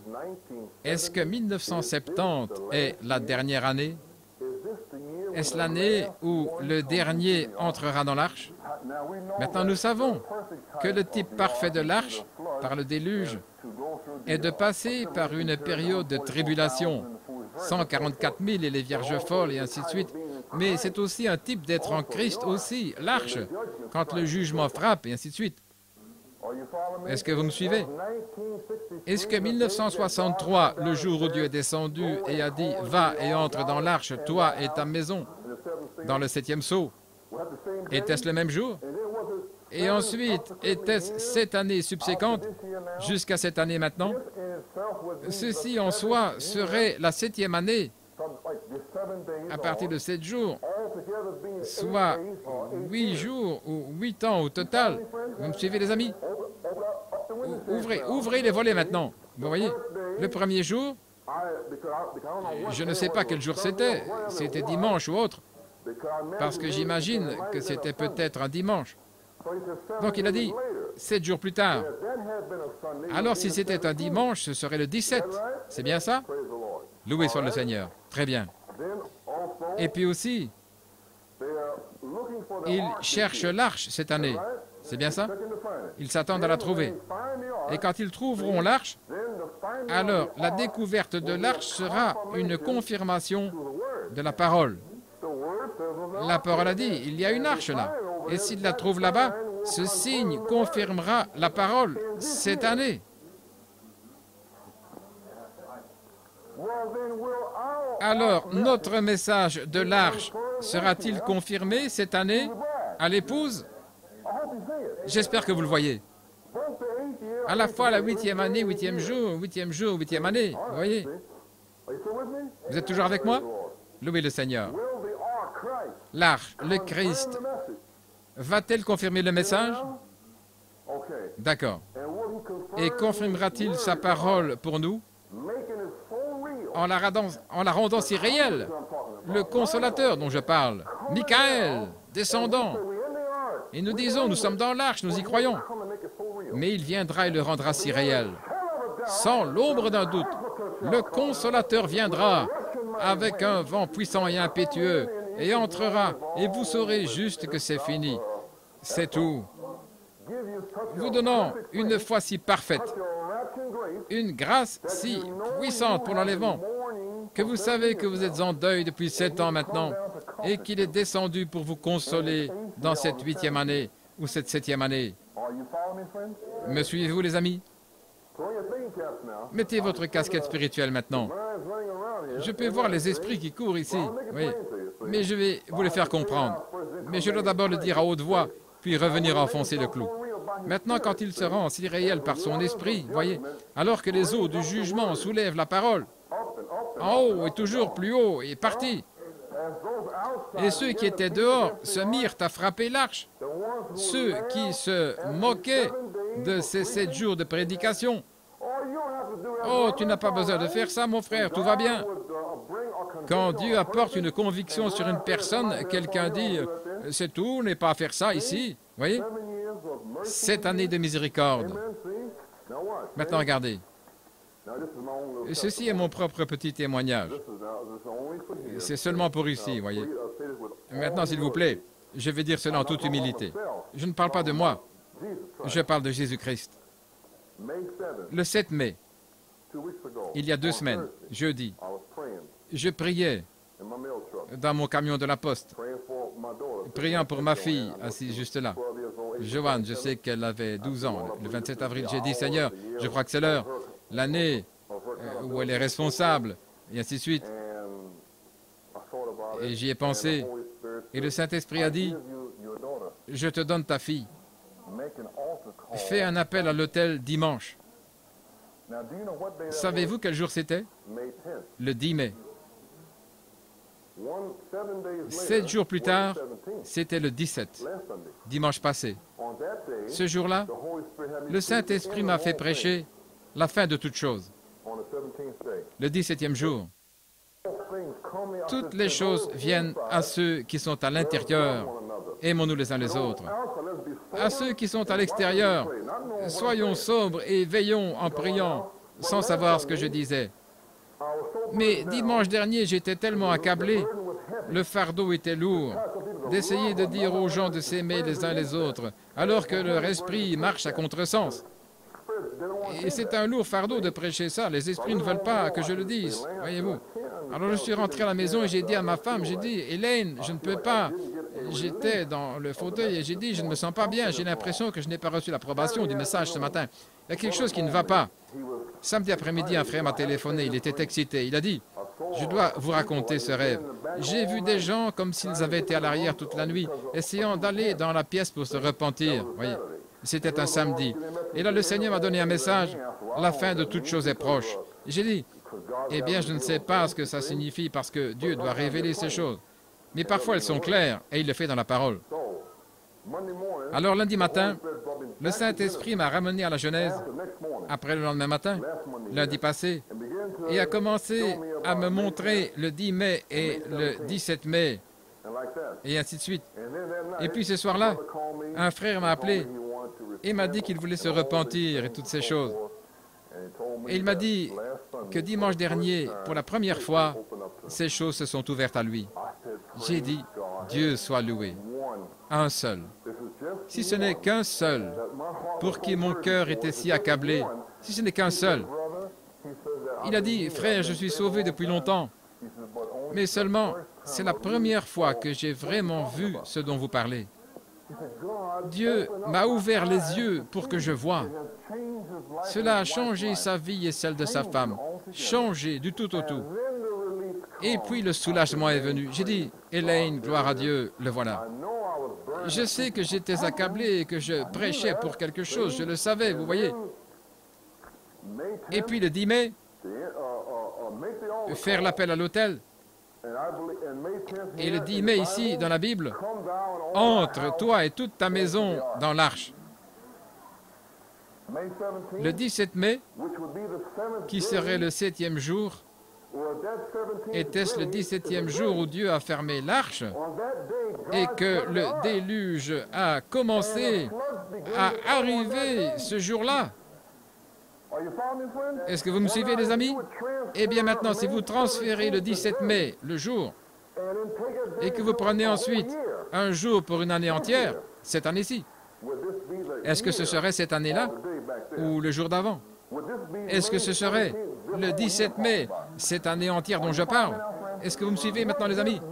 Serait-ce le 17 mai de cette année que nous entrons et que la porte est fermée? Est-ce l'heure? Je ne sais pas, je ne dis pas que c'est le cas. Mais je sais une chose, c'est très étrange. Ce n'est pas moi qui ai fait ça. Je ne l'ai pas demandé moi-même. Je veux dire, dans ce sens, je n'ai pas essayé de le faire. Vous étiez tous ici et vous avez vu le Saint-Esprit descendre et conduire les enfants à l'arche. Je n'ai pas fait ça. C'est Dieu qui l'a fait, il me l'a dit.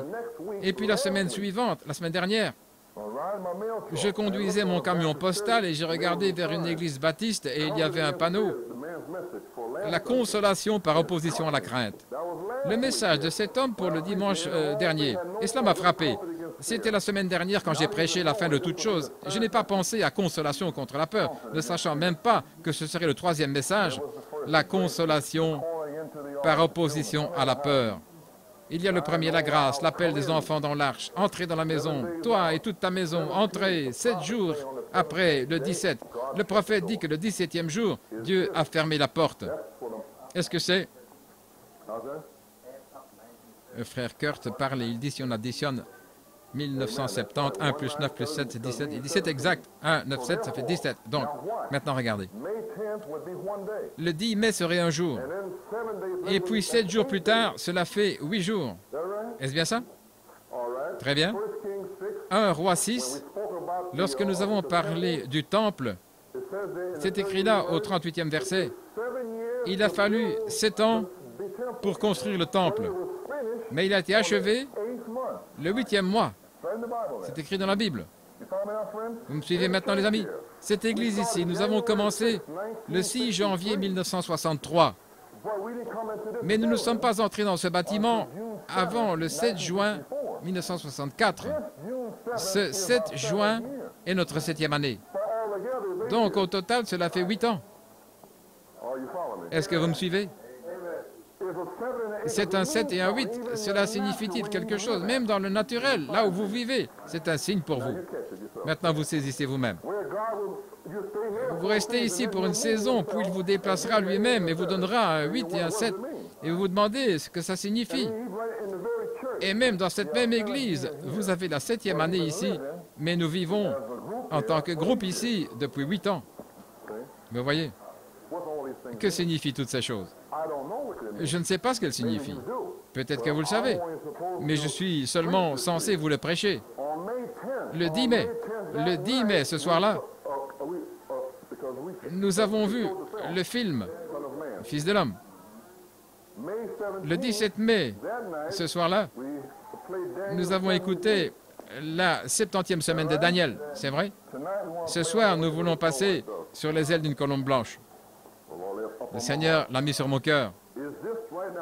Est-ce que c'est maintenant? Est-ce que c'est l'heure? Nous savons que c'est le jugement. Je vous ai donné les signes et tout, nous les voyons.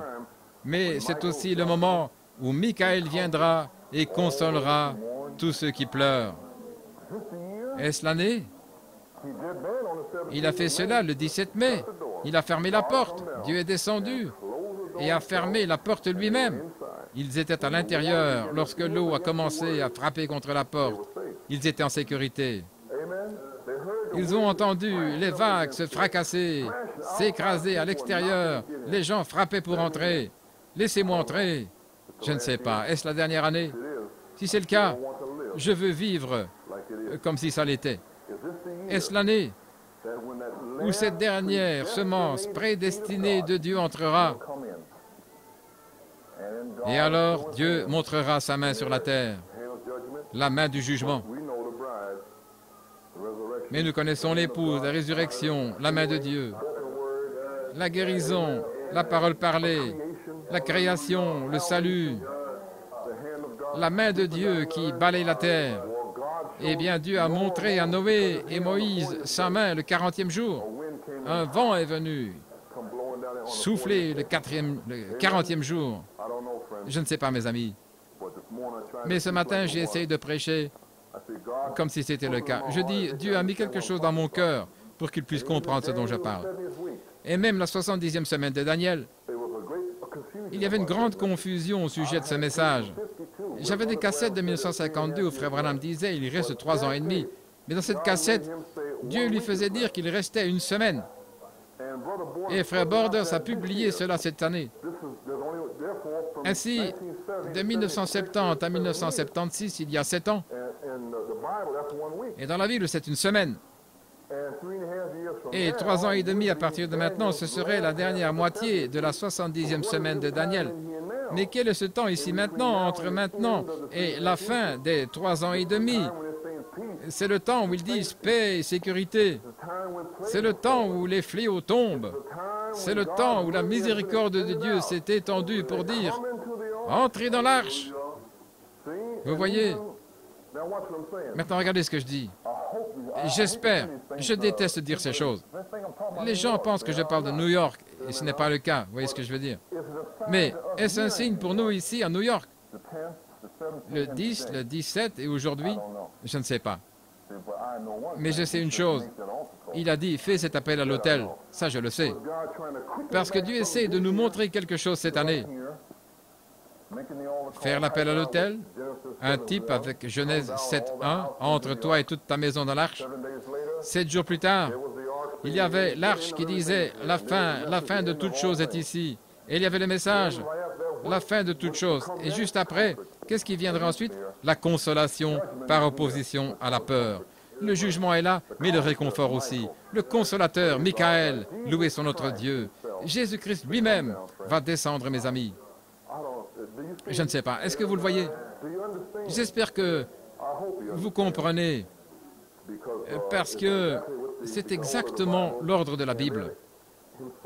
Et puis lui-même, le Fils de l'homme, le film cette année, et eux qui espèrent trouver l'arche. Pourquoi l'arche cette année? La Bible dit, comme au jour de Noé, comme au jour de Lot, ils ont continué à manger, à boire, à acheter, à planter, à se marier, donner en mariage jusqu'à ce jour, toute l'année. Vous me suivez maintenant? Un jour là-bas, mais est-ce cette année ici? Jusqu'à cette année même, il faut encore ces choses jusqu'à cette année où le jugement frapperait. Je ne parle pas de la tribulation de 3 ans et demi. Je parle de laisser ces choses en suspens maintenant, vous voyez, parce qu'elles doivent être relâchées. Elles doivent l'être pour que l'épouse vienne à ce 3e pôle. La pression doit descendre. Donc, par conséquent, c'est l'heure maintenant pour l'épouse de se lamenter. S'il n'y a jamais eu une heure pour se lamenter, et par la même occasion, si elle se lamente du plus profond d'elle-même, si elle se lamente contre le péché, crie contre les abominations, et ainsi, elle est en deuil, en chagrin à cause de la souillure et des abominations ici. Mais Dieu a mis ce deuil. Pourquoi? Parce qu'il y a une profondeur pour venir réconforter ceux qui pleurent. Il n'y a pas de crainte. Il ne devrait pas y avoir rien ici. Il devrait y avoir une telle joie parmi nous. Pas un visage triste, mais de savoir que Dieu est venu et nous a mis dans l'arche en cette heure-ci. Gloire à notre Dieu. Le voyez-vous, les amis? Je ne fais pas grand cas de ces 3 messages dans ce sens, seulement que Dieu me les a rappelés. Et je me suis demandé quel jour. Donc, en étant le 17, cela signifiait que Jésus-Christ pouvait descendre, ouvrir les 7 sceaux en 63. Et ensuite, tout le monde se demandait ce qui s'était passé, la façon dont il l'a prêché, comme si c'était tout. Eh bien, la Bible dit la même chose. Viens, aujourd'hui, toi et ta maison. Et Frère Branham a fait la même chose. Il a dit, « Oh, vous feriez mieux d'entrer dans le 6e sceau. Je ne sais pas à quelle heure l'agneau va sortir. » Les gens avaient peur. Ils nous ont même appelés à descendre au tabernacle ici. C'est vrai. Et c'est écrit ici dans le premier verset. « Entre avec toute ta maison dans l'arche, aujourd'hui, ici même. » Mais pourtant, il y a 7 jours de plus. Et pourtant, il y a eu 7 années de plus. Pourquoi? Pour rattraper cette semence élue ici, à travers le monde. S'il avait fermé cette porte en mars 63, vous ne seriez même pas ici, parce qu'il n'est pas venu lui-même avant novembre pour chercher les brebis. Amen. Il a dit, j'ai la parole et je viens chercher les brebis. Pourquoi? Il y a encore 7 jours, la porte de la miséricorde est ouverte. Entrez. Le Fils de l'homme est apparu dans la miséricorde. Il s'est révélé dans la miséricorde. La douleur, le réconfort et la délivrance. Le Fils de l'homme. Mais maintenant, il est prêt à se révéler par le feu. Oh, entrons dans l'arche maintenant, ici, maintenant. L'aimez-vous, les amis? Est-ce l'année où la porte est fermée? Je ne sais pas. Mais je sais une chose. Il vous donne des signes de la parole. C'est quelque chose qui se trouve dans la Bible, comme la Bible dont je parle. Des signes, paroles, pas juste une invention dans votre esprit ou une sorte de révélation. Non, c'est dans la parole. Vous voyez, il nous ramène à la parole. Donc, la grâce et la miséricorde, c'est la fin. Et ensuite, il continue avec les 7 années de construction du temple. Et ils ont même terminé au 8e mois. Mais si vous lisez le chapitre 2 de Chroniques, vous découvrez qu'au 7e mois, la gloire de la Shekinah est descendue. Et en lisant ici, vous voyez qu'au 7e mois, l'arche s'est reposée au sommet du mont Ararat. Eh bien, l'épouse reposera-t-elle sur le mont Sion? Amen. Ce repos, c'est quelque chose qui est là, que vous savez sans l'ombre d'un doute que vous êtes sur le mont Sion. Et vous savez que vous êtes ici où l'huile, le blé et le vin déversent leur récolte. Et Dieu est en train de la déverser parce que vous êtes entrés dans l'arche et vous avez gardé chaque parole. Vous vous plaignez, gémissiez, pleuriez sur le péché et tout ce qui se passait ici, et Dieu a vu vos cœurs. Courage, mon frère, louons notre Dieu. Je crois que nous sommes juste à la porte. Je crois que quelque chose est sur le point d'arriver. Savez-vous aussi, pour terminer, que le même mot « deuil » dans le dictionnaire dit ici, en plus des autres choses que je viens de vous dire, il est dit que le deuil signifie faire le son grave et continu d'une colombe. Gloire à Dieu. C'est ce qui est dit dans le dictionnaire. Faire le son grave et continu d'une colombe. Qu'est-ce que c'est? C'est le deuil. Maintenant, je vais vous dire quelque chose. Gloire à Dieu. Frère Branham, dans les ailes d'une colombe. Il existe de nombreuses variétés de colombes. Habituellement, notre tourterelle est un oiseau d'aspect gris. Puis il y a aussi la colombe de deuil et la colombe du soir. Dieu soit loué. Quelle colombe était-ce lorsque Florence Nightingale, qui était si maigre, ne pouvait même pas mourir? Tout d'un coup, une petite colombe se tenait à la fenêtre. Une colombe en deuil. Et quand cette petite colombe était là, roucoulée, et alors Jésus-Christ a guéri la femme, et elle fut guérie. Lorsque la mère de Frère Branham était en train de mourir, il y avait là une colombe qui roucoulait, une colombe en deuil, et Dieu est venu et l'a emmenée. Lorsque Frère Branham lui-même et sa mère ont fait un rêve, 6 colombes en forme de S, roucoulant, roucoulant, roucoulant, roucoulant, mais il savait que lorsqu'il verrait la 7e, tout serait terminé. Toutes ces lamentations seraient terminées. Il serait guéri. Amen. Comprenez-vous ce dont je parlais, mes amis? Et ensuite, quand il a fait ce grand appel à l'autel, vous l'avez compris, ce grand appel, Frère Hunt, Frère Coleman à Tucson, partout dans le pays, repentez-vous et laissez la colombe entrer. La colombe du deuil, ces dernières années, soupirer et gémir contre l'abomination qui est faite dans la ville, Jérusalem, dans l'Église. Laissez la colombe entrer et tout dissoudre. Gloire à notre Dieu. Chantons ces cantiques, les ailes d'une colombe blanche comme la neige. Vous comprenez, mes amis? Merveilleux. Chantons vraiment et adorons avec nos cœurs. J'espère que vous comprenez ce dont je parle ce matin. J'espère que Dieu vous donne une révélation fraîche, mon frère, parce que je suis inspiré. Amen, Sœur Lawson. Je suis inspiré ce matin, gloire à Dieu. Je me sens merveilleusement bien.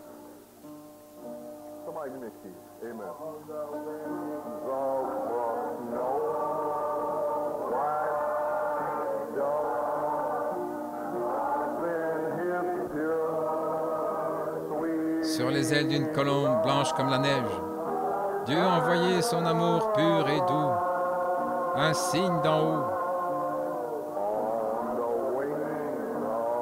Sur les ailes d'une colombe,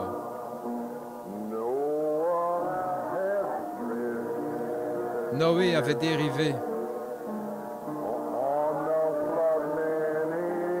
Sur le déluge pendant de nombreux jours,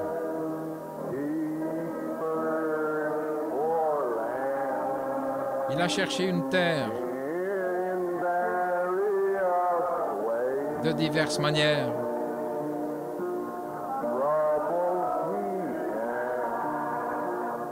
Des problèmes, il en a eu. Mais pas d'en haut.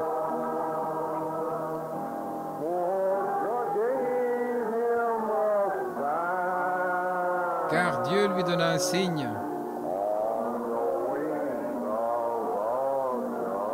Sur les ailes d'une colombe.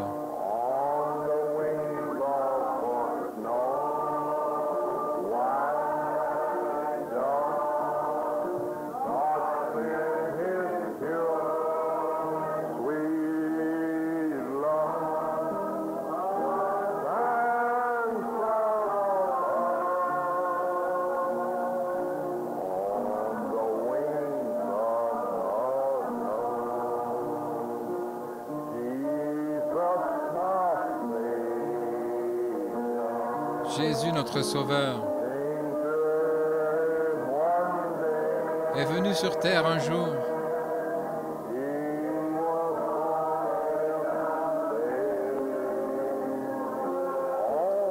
Il est né dans une étable,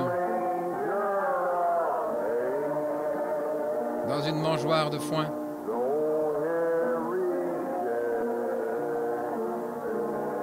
Bien qu'ici rejeté, mais pas d'en haut.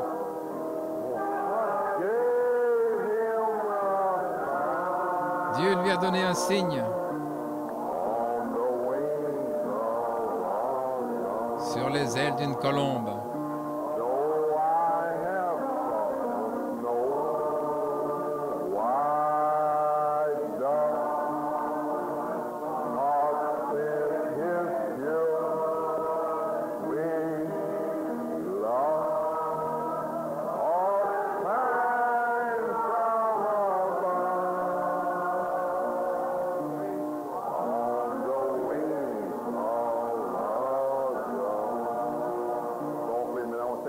Doucement maintenant, je veux dire quelque chose.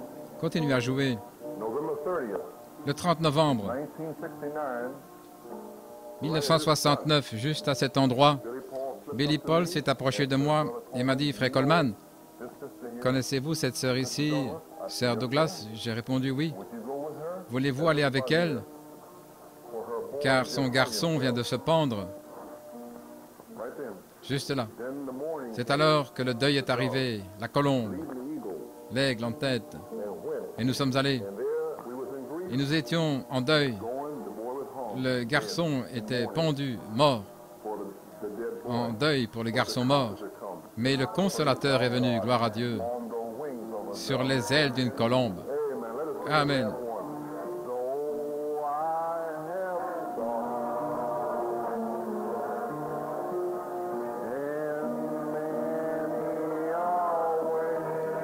Bien que j'ai souffert de bien des manières,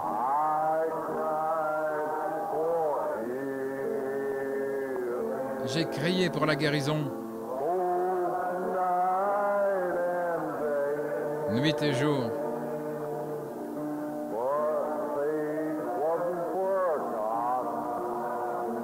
Mais la foi n'a pas été oubliée par le Père qui est là-haut.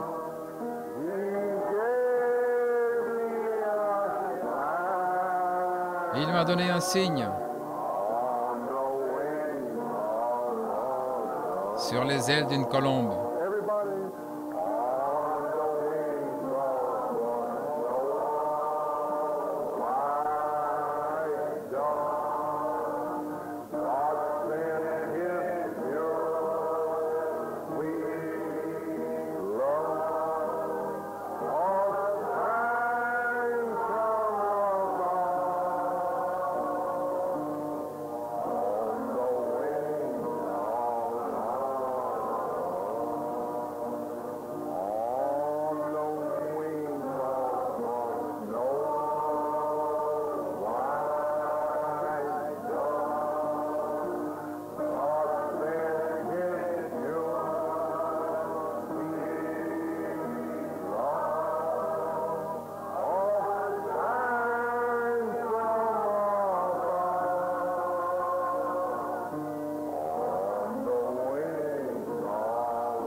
Louez son merveilleux nom. Merci Seigneur.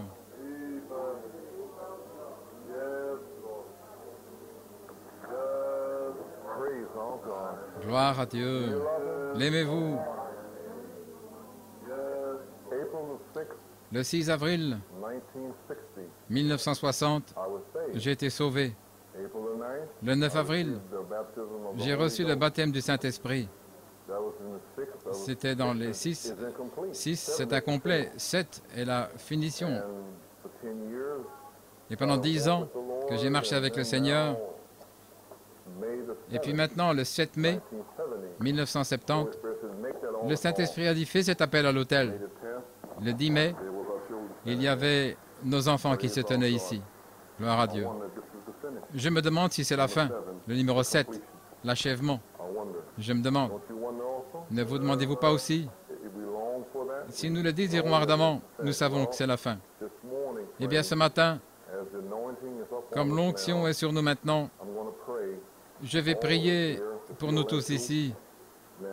Je me sens conduit ainsi.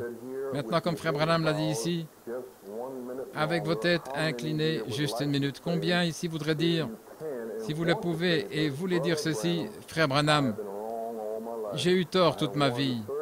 J'ai voulu servir Dieu, mais ce soir, je suis prêt à m'abandonner.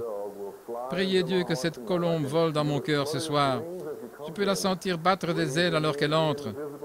Levez vos mains ici, dans le public visible, partout dans le bâtiment, dans le public, à travers le pays, jusqu'à Frère Hunt et Frère Coleman, jusqu'à Frère Léo Mercier et tous ceux qui sont là, à Tucson, au Branham Tabernacle, sur la côte ouest. Levez vos mains partout. Je veux que la colombe vole dans mon cœur ce soir. apportant le doux amour de Dieu sur les ailes d'une colombe blanche comme la neige. Le Saint-Esprit, apporte-le-moi ce soir, Seigneur, et dépose dans mon cœur la foi dont j'ai besoin. Et maintenant, je vais vous demander ce matin, ce matin dans l'auditoire visible ici, et qui veulent que cet amour tombe dans leur cœur, qui ne veulent pas finir se battre comme si c'était leur droit. Vous savez, je suis dans le message, ça ne veut rien dire, mes amis, c'est du légalisme. Voyez-vous ce que je veux dire? Et couper, hacher, trancher, ça ne veut rien dire. Le doux amour de Dieu, cette colombe qui vient dans le cœur et apporte son amour et vous apporte la révélation qu'il est amour, comme nous l'avons vu dans le film, c'est Jésus-Christ. Quand les pécheurs entrent ici et voient ça, ça les brise. C'est l'amour qui le fait. Ce message doit être transmis dans l'amour. Et je viens de revenir pour lire l'Écriture. J'ai oublié de vous la lire. J'ai oublié de le mentionner, c'est vrai. Ça me revient ce matin. 2 Corinthiens 3. Béni soit Dieu le Père de notre Seigneur Jésus-Christ, le Père des miséricordes et le Dieu de toute consolation, qui nous console dans toute notre tribulation, afin que nous puissions consoler ceux qui sont dans la détresse, par la consolation dont nous sommes nous-mêmes consolés de Dieu. En d'autres termes, à moins que Dieu nous réconforte, nous ne pouvons rien faire. Mais s'il nous a réconfortés, nous a fait connaître son amour, alors nous apportons le même réconfort à votre frère qui a péché, qui est dans la détresse. Pas en frappant, mais avec amour. Tu vois, mon frère, je viens dans l'amour et la douceur. Dieu a ôté mes péchés. Je sais qu'il enlèvera aussi les tiens. Ainsi est l'amour fraternel. Pas, tu es un pécheur, tu as fait ceci, tu as fait cela. Oui, non, monsieur. Paul a dit, consolez de la même consolation dont vous avez été consolés, pour les réconforter dans la détresse. Est-ce l'année où l'épouse reçoit son réconfort et ensuite elle sort pour réconforter ceux à qui Dieu veut qu'elle parle? Est-ce l'heure à laquelle il met la faucille? Je ne sais pas. Tout ce que je sais, c'est que Dieu m'a envoyé son doux amour sur les ailes d'une colombe. Gloire à Dieu. Je sais ceci. Jusqu'à ce jour, ce matin, j'ai eu tort dans tout ce que j'ai essayé de faire. Je me suis trompé, comme l'a dit le prophète. Je ne comprenais pas ce qu'il voulait dire en 65. Mais maintenant, je comprends. Cela signifie une reddition complète. Quand il dit, êtes-vous prêt à admettre que vous avez tort? Vous dites, eh bien, je n'ai vraiment rien fait. Qu'ai-je fait, frère Branham? Vous voyez, il savait ce qu'il faisait. Le Saint-Esprit essaie de vous faire admettre que tout ce que vous faites est mauvais. À moins que Dieu ne vous l'apporte, vous avez tort. Y a-t-il des gens ici ce matin qui veulent lever la main et dire qu'ils ont tort? Et demander à Dieu la miséricorde, la consolation et la délivrance, à moins qu'il ne les donne. Nous ne sortirons jamais d'ici. Inclinons nos têtes. Dieu Tout-Puissant, alors que nous voyons des mains se lever dans tout le bâtiment, Seigneur, nous tous, en ce jour, le 24 mai 1970, nous reconnaissons que ta miséricorde, ta grâce nous a amenés à cette grande heure. Ton message prophétique nous a fait prendre conscience et nous a préparés, Seigneur. Mais nous sentons, Seigneur, que nous ne sommes pas encore en ordre, Seigneur. Et nous voulons juste être en ordre avec tout, Seigneur. Nous voulons nous abandonner à toi, Seigneur. Parce que juste avant que Rebecca ne te voie, Seigneur, dans le champ, le voile est mis sur son visage, la reddition finale. Oh Dieu, que l'esprit de reddition finale vienne sur les gens maintenant. Ceux qui, dans tout le bâtiment, Père, ont maintenant les mains levées. Que la colombe du Saint-Esprit, Seigneur, vole dans le cœur de chacun, Dieu, et puisses-tu apporter une révélation fraîche, Seigneur, un nouvel amour, et que nous nous aimions tellement les uns les autres ici, Seigneur Dieu, que Jésus-Christ puisse être manifesté et qu'il puisse être formé ici au milieu de nous. Et Dieu, que cet amour s'étende à nos familles, Seigneur, pour les amener dans l'arche, à nos amis et au monde. Et Dieu, quoi que tu veuilles, où que ce soit, nous sommes maintenant un seul corps ici, Seigneur.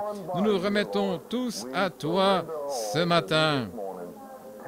Prends notre volonté, Seigneur, afin que ta volonté soit faite dans nos vies et qu'elle se manifeste. Seigneur, qu'une telle douceur vienne sur l'épouse, juste avant la naissance de l'enfant.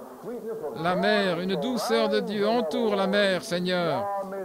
Oh Dieu, puisse cette douceur entourer maintenant l'épouse, afin qu'elle puisse mettre au monde le doux amour de Jésus-Christ. Sur les ailes d'une colombe, bénis ton peuple ce matin, oh Dieu, et sois avec eux, car nous le demandons au nom de Jésus. Amen. Gloire à Dieu. L'aimez-vous? Gloire à Dieu. Eh bien, j'ai confiance et je prie ce matin que le message parvienne à ceux à qui il était destiné. Le Saint-Esprit m'a dit de prononcer ce message ce matin. Et je n'ai pas compris toutes ces choses jusqu'à maintenant. Et je crois que j'en comprends l'essentiel. Je ne comprends pas tout, mais je crois que j'en comprends une partie. Et donc je me rends compte que je parle par la foi. Et je me rends compte qu'il y aura ceux qui ne croient pas, mais c'est très bien ainsi. Mais néanmoins, la parole de Dieu est vraie. Donc, il est le même qui m'a dit de dire toutes les autres choses. Il m'a dit de dire ceci ce matin. J'ai donc dit cela dans la foi, et que Dieu reçoive le message ce matin, et que s'il y a une âme qui croit, comme nous croyons ici, puissiez-vous le recevoir dans l'amour. S'il y a quelqu'un ici ce matin qui n'est pas en accord avec le Seigneur, nous voulons que vous sachiez que vous pouvez venir ici et vous mettre en accord avec Dieu. Pouvons-nous nous lever? Frère Kurt, voulez-vous demander la bénédiction de Dieu sur son peuple?